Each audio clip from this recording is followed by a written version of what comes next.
Hello everybody, Rob Smith here. I'm delighted to be joined with Josh Abraham as he prepares to take on Aidan Stephen at Cage Warriors Glasgow. Josh, how we doing, mate?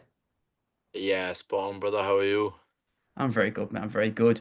So let's talk about this matchup. Aidan Stephen, Cage Warriors Glasgow, a massive fight for yourself, looking to make it 3 wins in your past 3 fights. First of all, how do you sort of view Aidan as an opponent? How do you believe you match up with him? I think stylistically we make a good fight. Um, it's a fight I was interested in for a while. I was offered it him and Nico the last time out. And I think obviously we chose Nico first. Um, but I think like stylistically we make quite a good fight, like quite entertaining. It's just going to be a good clash of styles. Whoever pulls off their game first inevitably should be the winner. And you mentioned there how you were offered him previously. Was there a reason you chose to go with Nico first, or was it just a case of maybe you thought at the time, you were looking to make it looking to make it 2 wins in a row? You think maybe Nico was a slightly better matchup for yourself? I'll be honest with you here, Rob. I got offered both fights, and I said to Anth, I don't really give a fuck. You choose which one's better. um, and that was it. Do you know, like I don't try and get involved in any of that. I'll fight, mate. I don't care who, where. Like it is what it is, isn't it? There can only be one outcome. One of us is going to win. One of us is going to lose. Like if we prepare right, we make a good fight. You know what I mean? Well, that's it, mate. I think, like you say, fight is fight. That's the mindset you got to have. I was saying this to Leon the other day. I feel like if you aim to be one of the best fighters in the world, you have to fight them. You have to fight everybody. But there's no point. Yeah. You can't avoid people. You can't duck people because if you want to be the best, you're gonna have to fight the best. And I think so. I guess it didn't really come as much of a surprise to you when you got the call and said it was Aidan Stephen. Nah. Like at some point, like we were gonna meet it because we're both pretty experienced, you know what I mean? We've both been around a while. And it's one of them fights that makes sense to make. I rate his style, like he must rate mine. Like I see ways I can beat him, he also must see ways he can beat me. So it is what it is. And like I'm gonna try and punch him in the face as hard as I fucking can. And I hope he tries to do the same back and we make something good. And what do you rate most about his style? Because you mentioned there you do respect his style, which is nice to hear. I think it's always nice to have that mutual respect. But what do you rate most about his style? I like his grappling, mate. Like I can appreciate a grappler for MMA. There's a difference between grappling for jiu-jitsu and grappling for MMA. Do you know what I mean? And I think he does it quite well. Like I say, there's no hard feelings from me on our side, so I'll be up and honest and like I rate his grappling for MMA.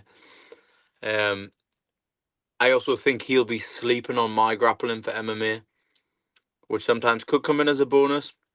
Maybe not. Who knows? And what makes you say that? I just think because I always think if as a coach, if I'm gonna watching how I'm gonna beat me is I'm gonna try and take me down because I think striking wise, I would say I'm the better striker of the two of us. Um, but that being said, mate, we're wearing them tiny little gloves. Anything can happen. I could throw something, he could hit me, and I could fall like a sack of shit. Who knows?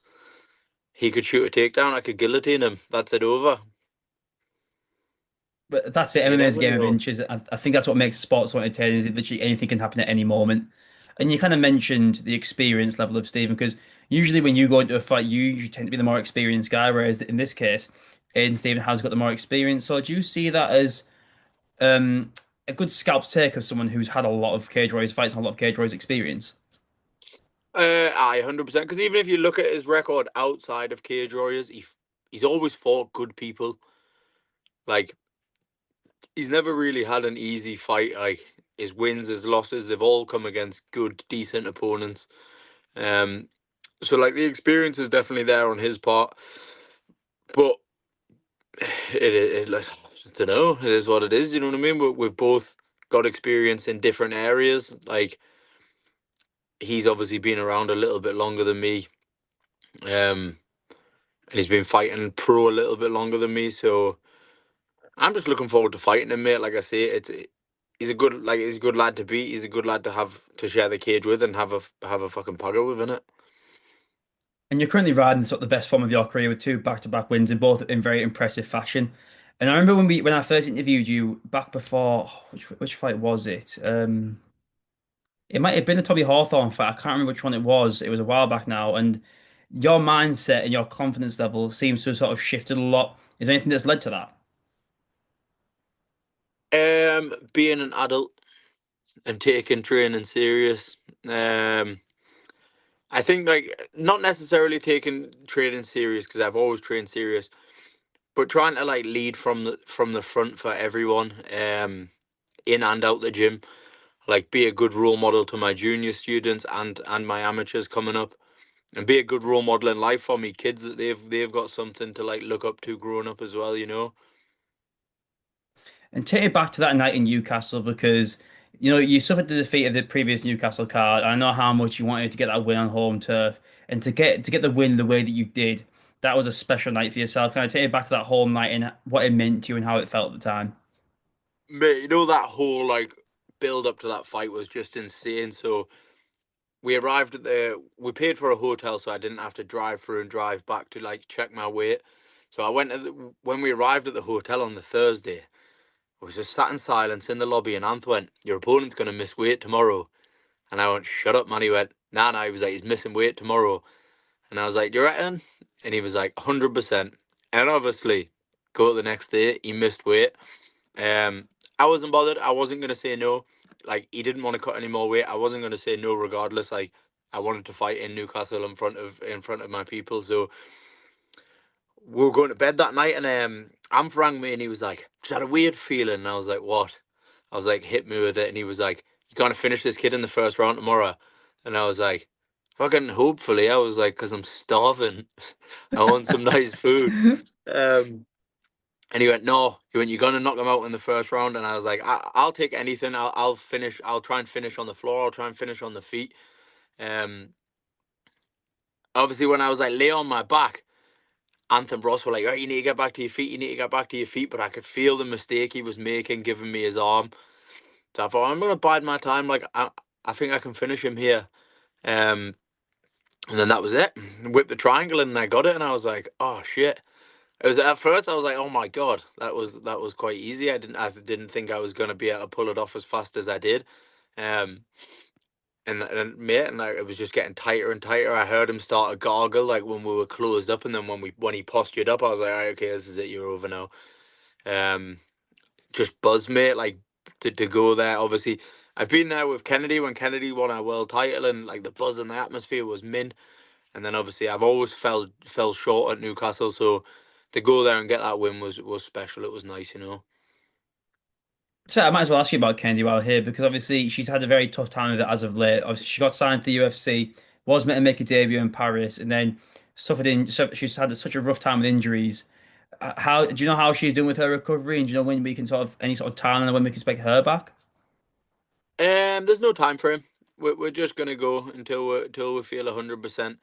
Um, I know she's still in a rehab recovery phase at the moment. I believe she's probably looking to go back out to America to do some rehab out there and like with the UFC, because they've offered us support in that sense.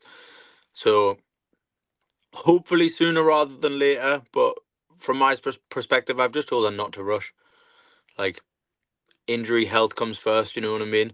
Once that's recovered and she's ready to go, I'll be there ready to go with her.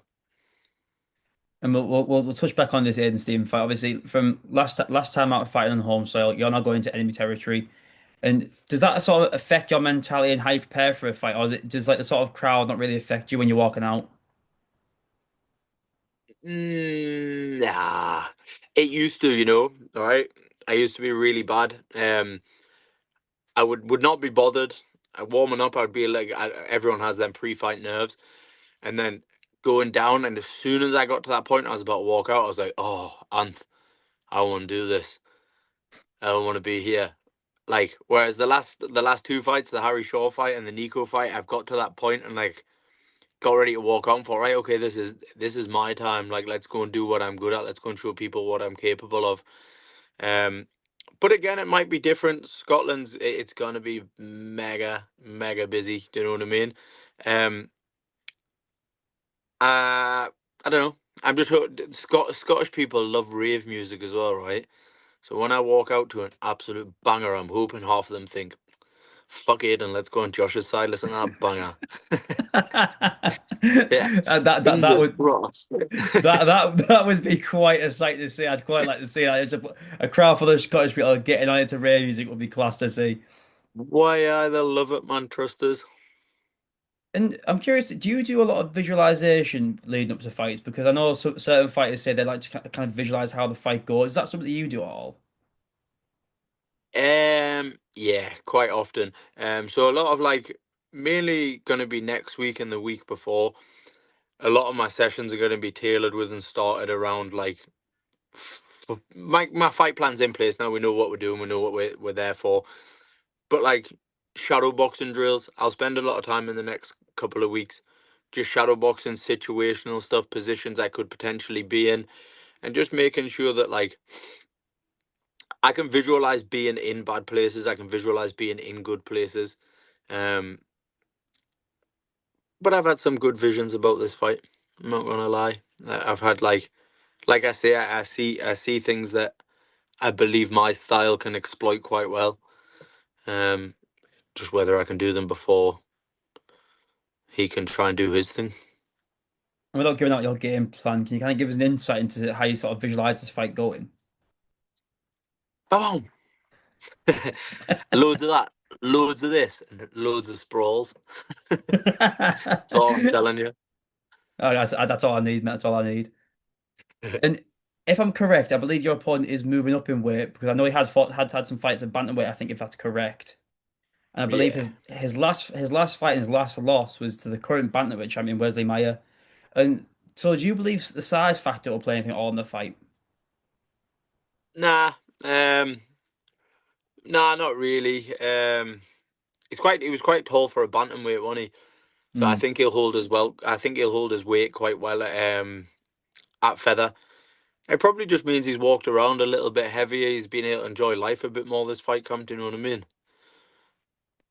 And Hopefully. obviously, mentioned there that he's fought a very high level competition in the likes of Wesley Meyer. And would you say that on paper, this is the hardest fight of your career to date? No, I don't know if you remember, a good old time in Newcastle where Aidan Lee hung off me neck. Yeah, I'm always gonna remember that one rightly. Nah, Is definitely. Like he's up there with that level of competition. Obviously, I believe Aiden's a better level. Like Aidan Lee's a better level. Do you know what I mean? Um, but he's up there with the level. I don't think I'm gonna be able to sit and say I'm gonna get an easy fight from now on. Going like Cage Warriors featherweight division's getting more and more stacked. So I don't think there's going to be an easy fight ever. Um, Again, and I always go into the same mentality every fight. It's an unpredictable sport. Like nothing's fuck. I could fight Andy Nunn and he could chin us. Do you know what I mean? Who knows? I but mean, for people that is such a niche reference for people who don't know the sort of northeast scene. But that is brilliant. hey, it's fighting in it. You never know. Everyone's got a puncher's chance, mate. And I want to talk You'd about the never sort see of us again. I want to ask you about the Cage Warriors featherweight division actually because I feel like like I said, you're coming off two wins and two very impressive wins at that. Obviously, there's no guarantees, but a win in Glasgow, that's three in a row, 3 wins in a row in that division. You'd be looking at sort of fighting the top guys. Do you look at rematch to the likes of Aidan Lee? Do you have the goals of becoming world champion still? I definitely have the goals of becoming a world champion, but I don't have the goals or the thing of like I'll fight him next. I'll fight him next. Blah blah. Blah. Like whatever gets offered, like Anth'll speak to me. I'll always give the same mature response of, I don't really give a fuck, just accept it. He'll look at them properly, and then he'll pick the best fight for me at the time. No, good man. And I wanted to ask as well. You always bring good numbers wherever you go. I remember at Manchester in the unplugged card. It was like you almost got the Yeah, whole of Sunderland with you. Can we expect the same in Scotland? yeah. We've done well on tickets. There's a few of us coming. Um, but it's good because like obviously Justin's main event, versus Sean, and you've got Leon Arms on as well. So there's three big lads, like big names from the northeast there that are gonna bring that support with us. So I don't think it'll be silent when any of us walk out. Do you know what I mean? I saw you did some training with Leon the other day at MFA. How was that? It was good. He's he's he caught us off guard a little bit. I'm not going to tell you how or with what. Um, but he's looking very good for his fight. I can tell you that for free. I won't pry too much. I want to give anyone's game plans away. Yeah, Last question from me, mate, is can we get an official prediction for your fight? yeah. I'm gonna I'm gonna say second round TKO. Okay, I like it. Yeah. I think we're gonna have a bit of a 50-50 first round feeling out process quite a lot. Um, and then I think I'll do what I'm gonna do. I like the confidence, mate. And like I said, Josh, I want to thank you for your time as always. It's always a pleasure. And I wish you the Oh, it's a best of pleasure, luck on brother. April 25th, mate. Appreciate it, brother. Thank you very much.